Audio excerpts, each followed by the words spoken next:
Welcome, everyone. Today we have a virtual panel where we are going to discuss mental health careers for any of those students out there who are really looking for exploring careers in the health industry. Today we have three therapists with us, and I'll introduce them in a little bit, but we first want to talk about that these are three licensed marriage and family therapists. Now, a marriage and family therapist, or MFT, we might say throughout this panel, they help individuals, couples, families.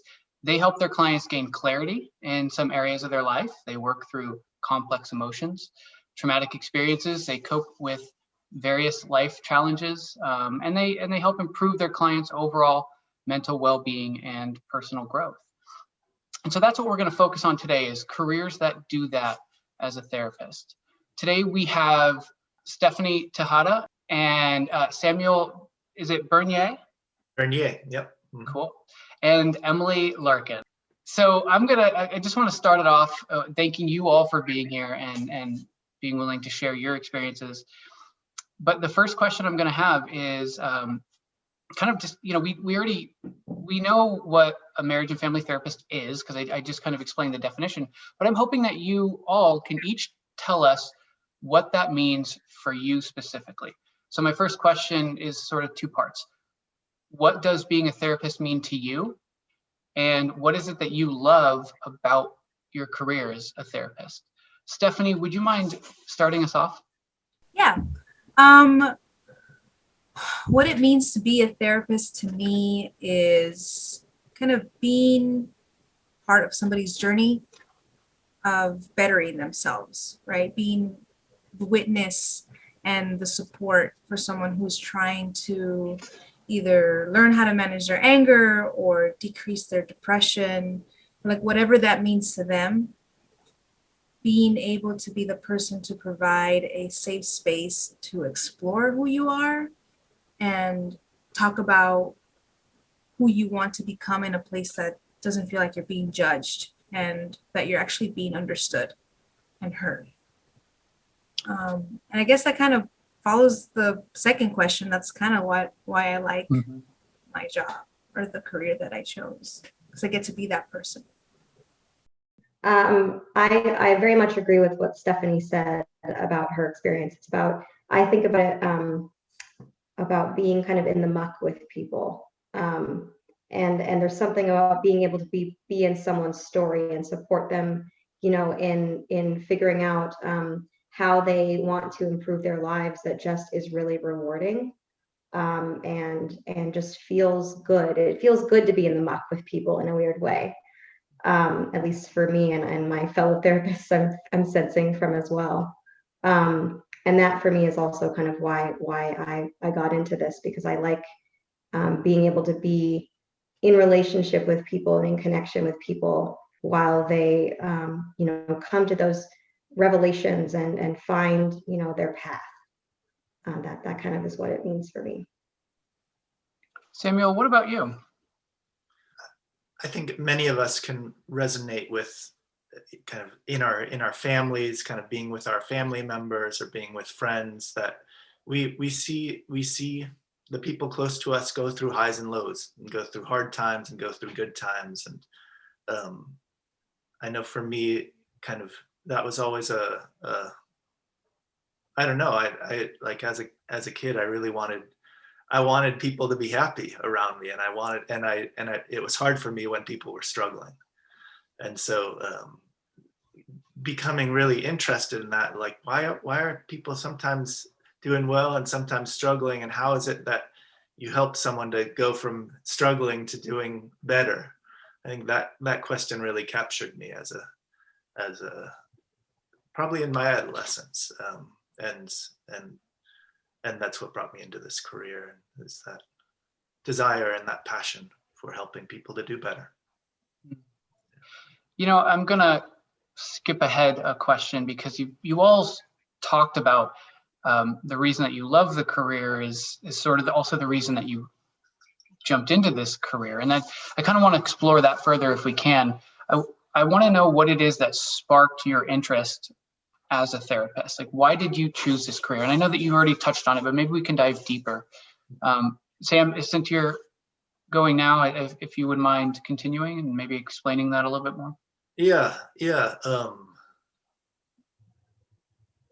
It's interesting for me. My first career was actually in engineering, and so I was very interested in like how do we fix our world? How do we make our world a better place? And my first impulse was that, oh, if we just have better technology, then the world will be a better place. And so that kind of sparked my interest in engineering and environmental engineering. And then at a certain point in that process, I was like, oh, actually, there's something deeper going on. Like there's a reason that there's so many challenges, and actually it's happening inside of me, and it's happening inside of the people around me. And so that's really when I started to focus in on actually what are like a bunch of these problems that we're creating for ourselves are actually created by our minds.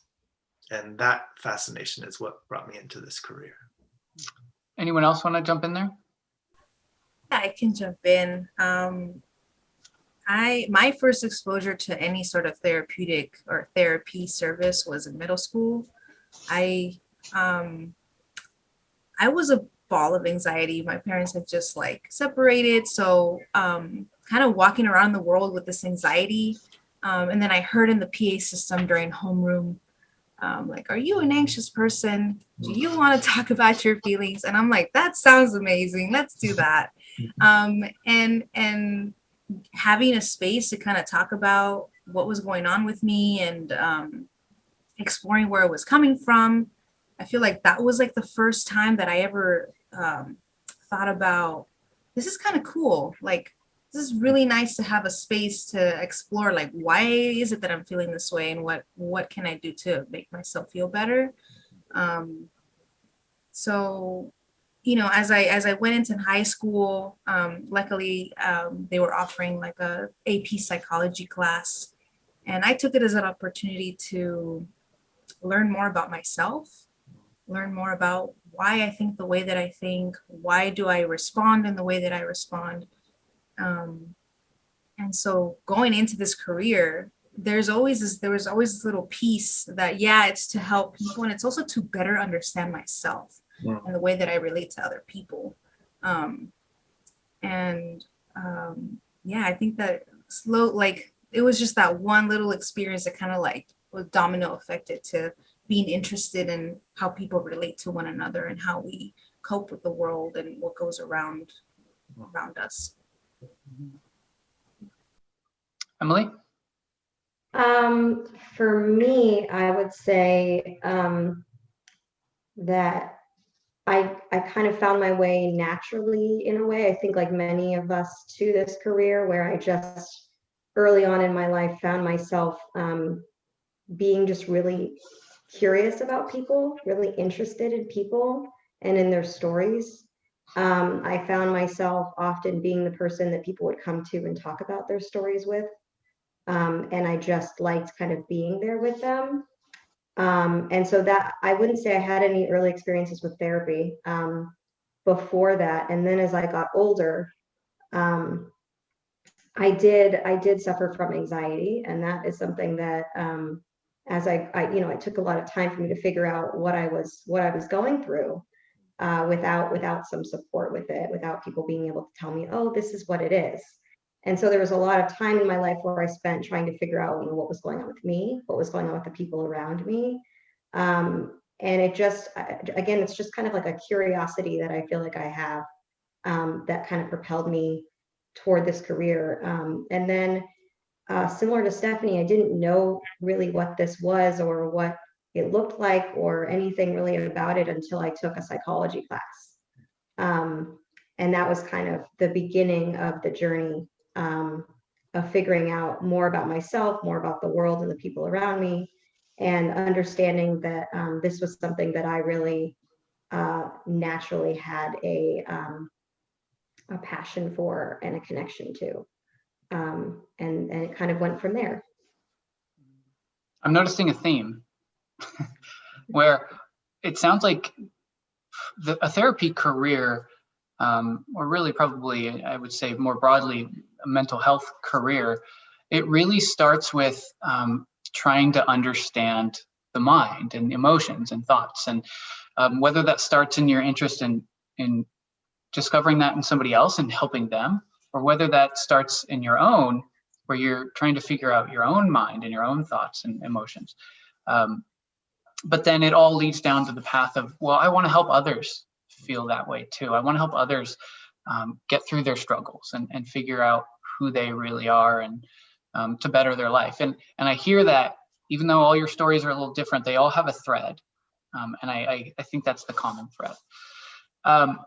Now, I want to get into the actual job itself and what that's like. So, as a therapist, you can work for a mental health clinic or some other kind of organization, or you can have a private practice. And I want to ask each of you about how and where you practice. And I'm going to start with you, Stephanie, because you work for an organization called Seneca. And so I'm hoping you can talk about what Seneca is and what it's like to work for an agency like that. Seneca is a mental health nonprofit organization that contracts with the county, right? So we get most of our referrals from probation, from Sonoma County Behavioral Health, or CPS. And the role that I have as the therapist on this, what we call wraparound team, we focus on what we call reunification, meaning stabilizing the placement. A lot of these kids are at risk of going into the foster system, or are already in the foster system and are trying to reunify with some sort of kin, like an uncle or an aunt or a cousin. And so we get contracted by the county, come in to support this family, to stabilize this home, so that they don't end up in juvenile hall or in the foster system. So we get about 6 months to 12 months to kind of go into the family and provide either family therapy, psychiatry services, parenting classes. And that's why it's called wraparound, because we wrap the entire family unit. So Seneca is bigger than that. That's just one of the programs that Seneca has. We have school programs, we have residential programs, we have mental health outpatient programs, which is just like therapy.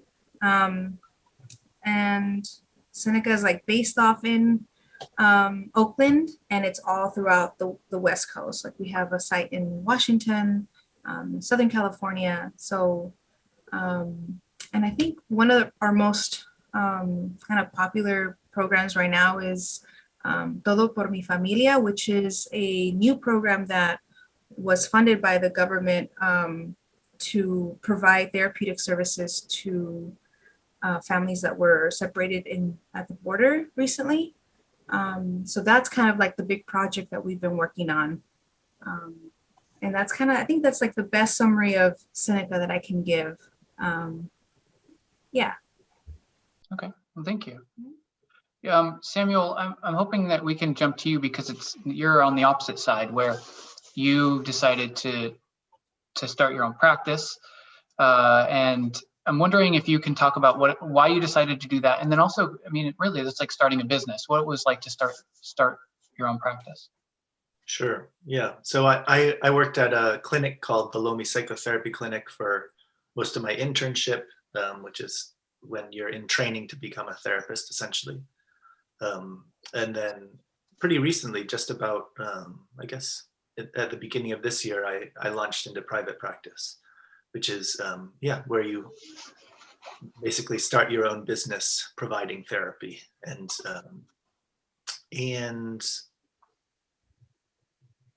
it's very gratifying, but it's also it takes a lot of work, and kind of, you really become a business owner and a therapy provider. So you almost have dual roles.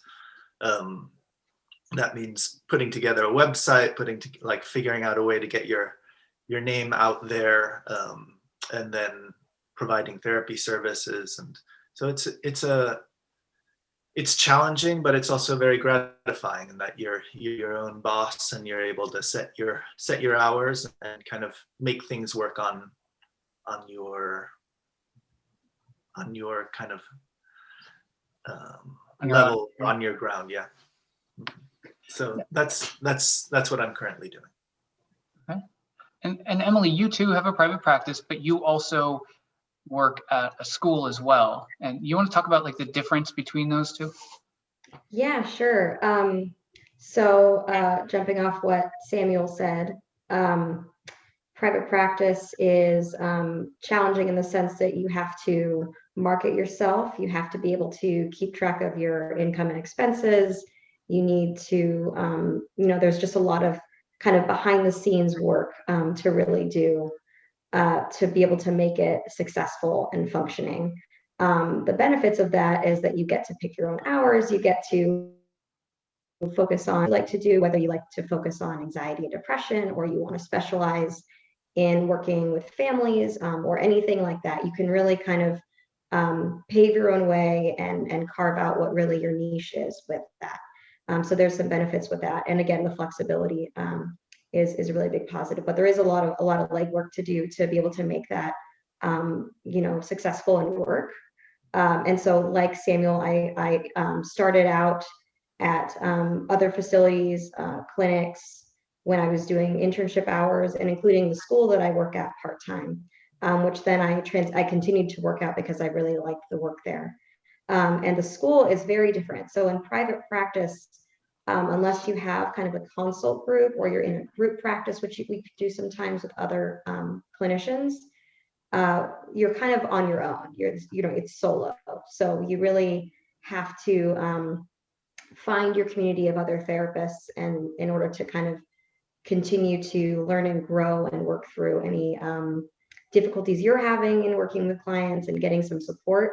Whereas when you're working in, the school, for example, or in another agency type of setting, you kind of have the support built in. So, we have our own consult groups. We get clients easily kind of funneled to us because we're in the school system. So, if I have a teacher who's noticing a kid at the school who seems to really be disengaged, or is really struggling with anxiety, or their affect, their emotions have really seemed to shift, that's really how I get my referrals for students. And then we see them in school in a normal time of life, not during a pandemic. We'd see them, in between classes, or for the last 30 minutes or so of class, we'd, send a pass and meet with them that way. So in the school system, you're working within a system, but you're still under the counseling kind of umbrella. So you're still doing therapy in the same way that you would outside, and yet you have some support of an agency type of feel. Now, Emily, you brought up something I want to touch on is the pandemic is forcing you to go into this virtual distance therapy, or however you'd want to call it. Can we just talk a little bit about that real quickly? I'm curious about how the pandemic has sort of altered how you do therapy, at least right now, but then what you expect it to be in the future. Do you expect it to go back fully in person? Do you expect people to be more comfortable with the virtual means of it? I would say from my experience, I see it's not exactly the same as being in person with someone. There's as a therapist, there's cues you pick up on in person that you don't get to do through a screen as much. But it does still maintain the connection and the relationship, and can still be really successful in doing therapy through video and even through phone, especially if there's been a relationship established. I think it can really work. And so with that said, I foresee and I've heard that, while I think a lot of people will in time go back to viewing in person, I don't think people will fully go back to doing in person, because if people move to a different town in the same state, or have a difficulty getting to their therapy session, we can kind of do something about that now. We could do a different type of meeting. And so it's just kind of like ability to kind of work, I don't know how to say it, just more flexibly is really nice. There's more flexibility in this, in being able to serve more people, and even serve people closer together, even in terms of timing of like meetings. So the telehealth world has definitely challenged us to, find different interventions. There's like Santray online, so you have to get really creative. I work with littles as well, like little kids. And so they're on Zoom for school, and then they have to come and meet their therapist on Zoom. So getting really creative about keeping them engaged and how to make it not feel like this other meeting that they have to go to. We work with high risk youth, and so we definitely feel the impact of not being able to see them in person and going into their homes. And so as we're moving to lowering our numbers and the whole vaccination, Seneca is doing like a hybrid where we do some services depending on the level of need.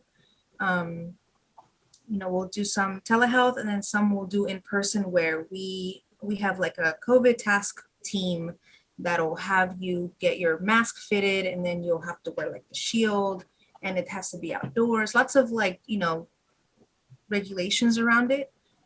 So right now we're doing a hybrid, and I think that Emily is right in that, I don't think we'll fully go back just because of the flexibility and the convenience. For some of these families, they work so many hours and they can't, be at the office at some, at a certain time, and maybe doing it over the phone is going to increase engagement for us.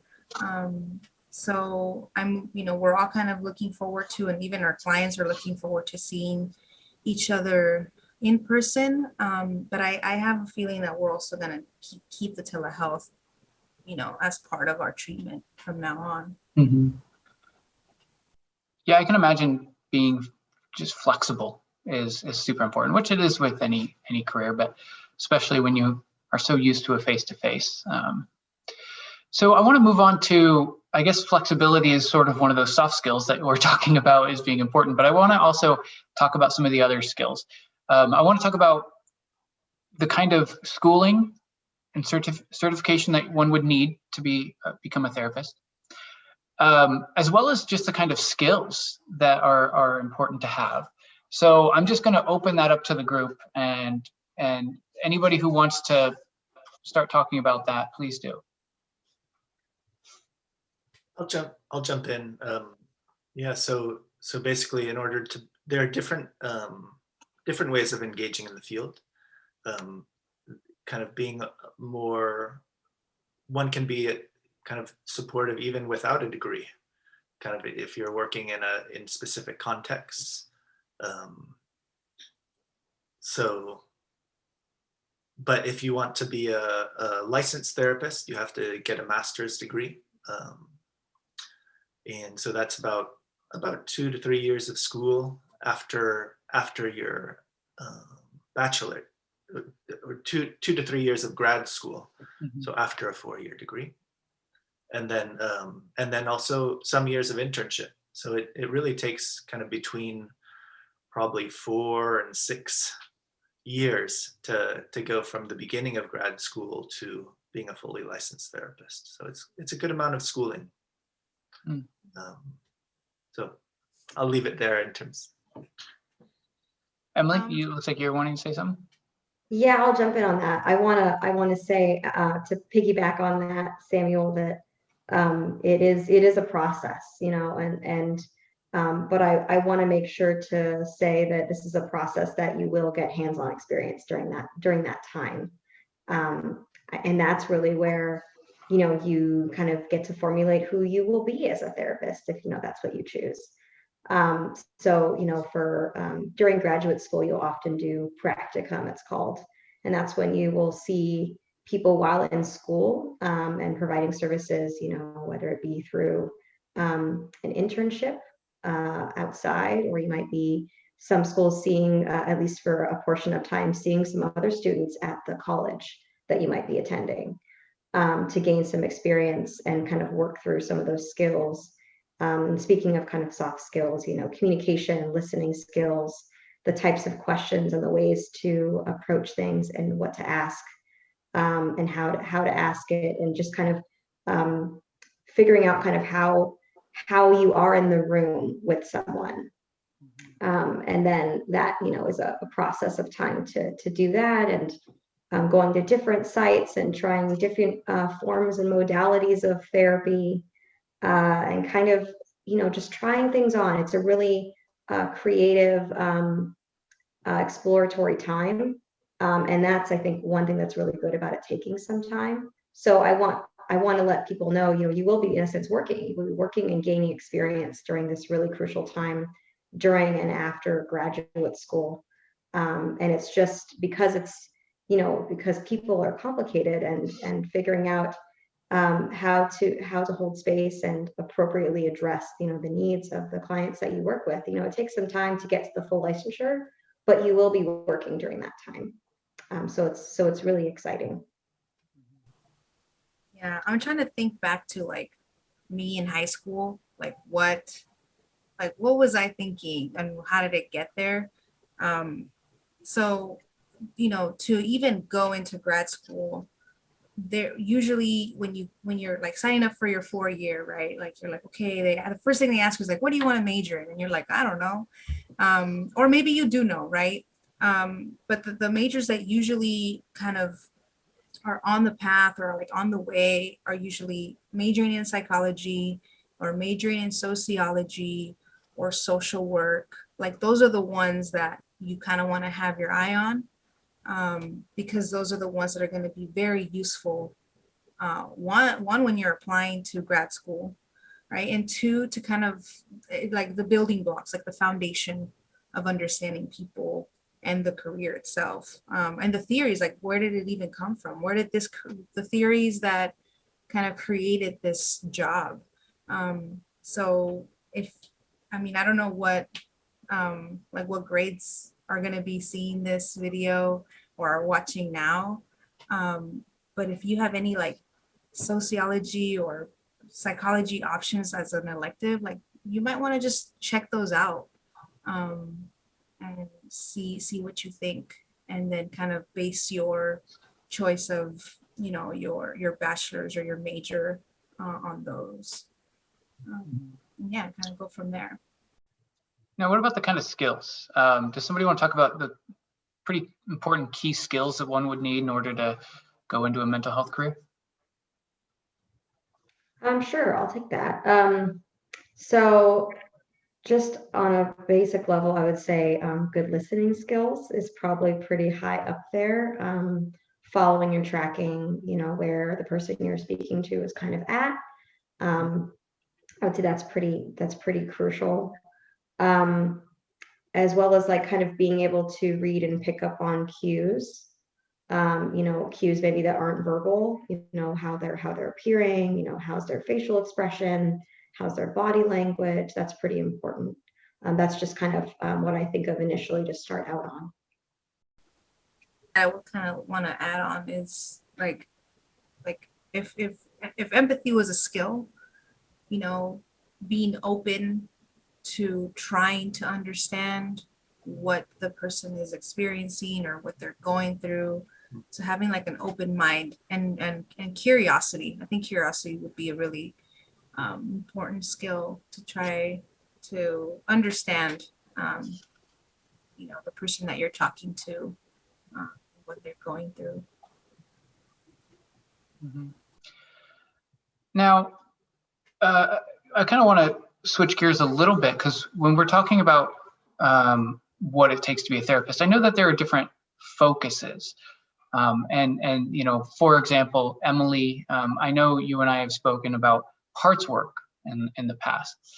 And I'd be curious to know if you have a focus, and specifically what that is and what drew you to that kind of more focus of a therapy. Yeah, and I can start with that. please. So what drew me to what's called parts work, and that's you know, one of the theories of how you know, people might be, what their inner world might be constructed, or what might be supportive for them, and how to overcome or work with, you know, different mental health diagnoses or issues that might be coming up. So there's different kind of theories about how change occurs within a person. And, you know, I think every therapist really kind of uses kind of a hodgepodge of different theories that they pull from. You know, there's not, I think, one that's right or wrong. It's just the way that you look at mental health and again, change. But I think if what you're asking is what drew me to that, in a sense, is again, kind of going back to like things that I've experienced and how things have made sense to me.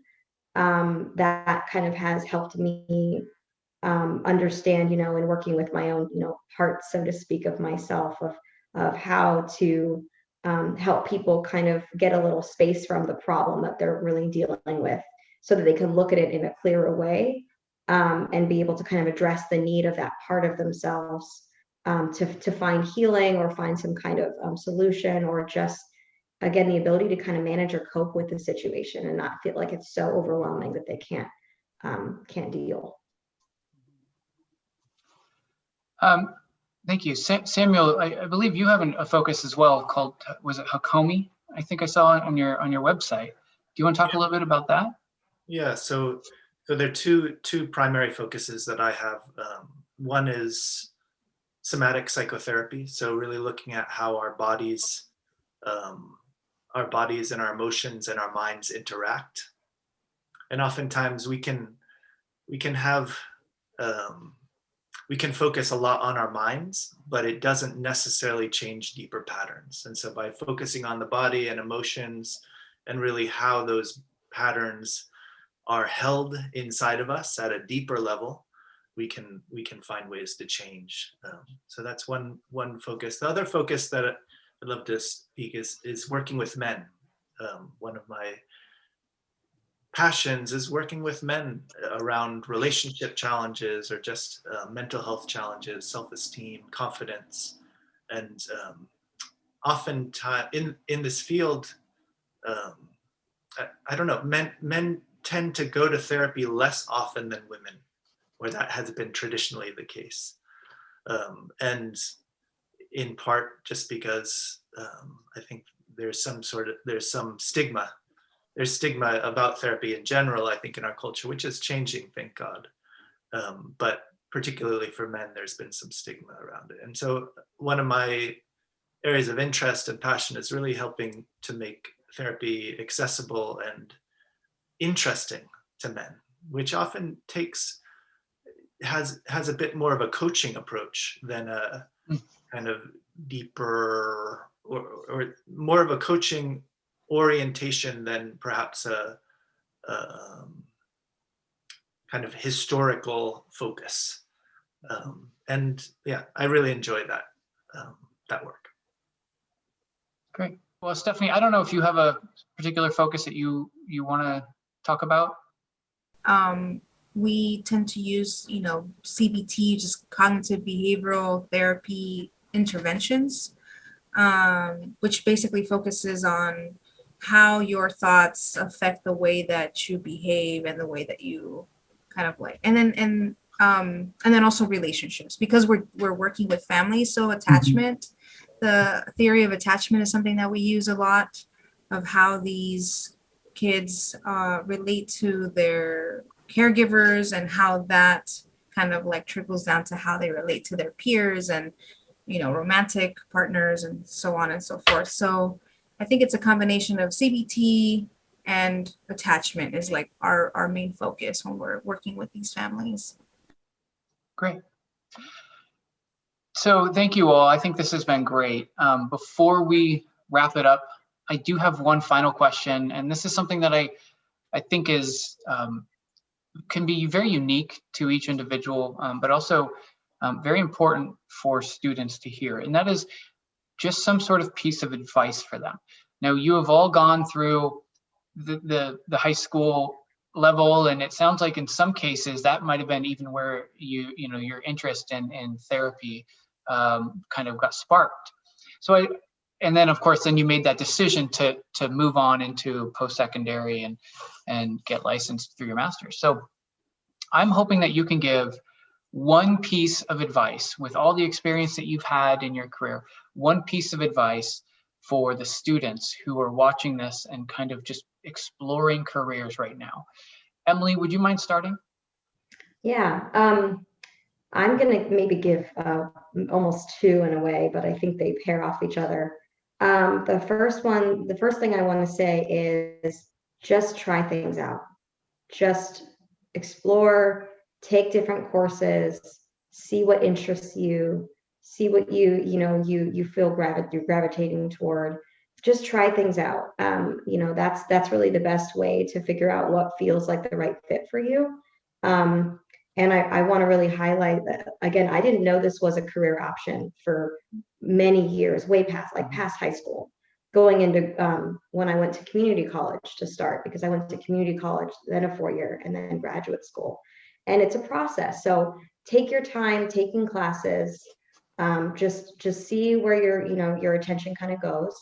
That'd be kind of my first piece of advice. And then I also want to say that there's no rush.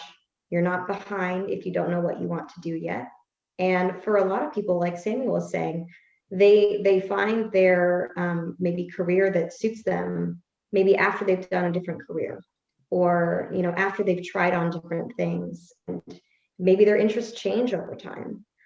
So just follow your path, whatever that looks like for you.